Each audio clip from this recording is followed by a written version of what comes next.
Tera, I'd like to switch gears and get your assessment of the latest happenings in the Israel-Hamas war.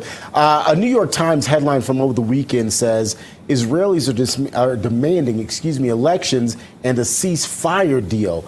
But how many Israelis really want this, as Hamas still holds hostages and still wants to ultimately exterminate every single Israeli? It seems like that doesn't make sense to me. Can you explain?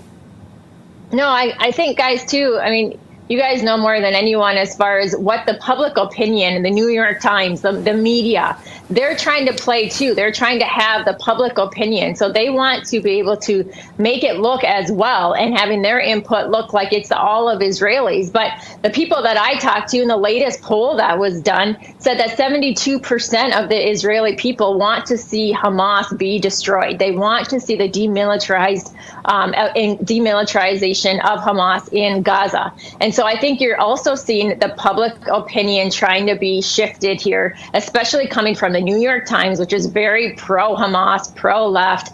And so I think that's the narrative that you're seeing. But ultimately, they are having such divisions. You had massive protests, as we saw over the weekend in Israel, against Netanyahu from, in Tel Aviv. But that's coming from Tel Aviv. But when you look at more, when you're spending time, I've been there, and when you spend time in Jerusalem versus Tel Aviv, it's very different. So you see a lot of protests happening in the Tel Aviv area, but completely different in Jerusalem, where they really support Netanyahu and the backing of demilitarizing Hamas. And so you're seeing a divided Israel right now. But ultimately, you have to be, they know the majority of the people want to see Hamas be defeated. And also Hezbollah, the greatest threat right now in Israel, it's Hezbollah. It's coming from the north, especially, guys, what we saw over the weekend with Hezbollah launching all of those missiles up in the Golan Heights.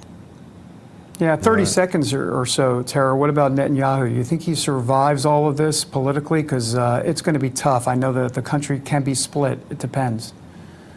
I don't know, David. I mean, you know more, than anyone, but I don't know if he does. He has divisions within his government. He's the divisions within the military as well. So he's got a lot of pressure, but he's been through so much. So I would bet that he can, but we'll see how it plays out.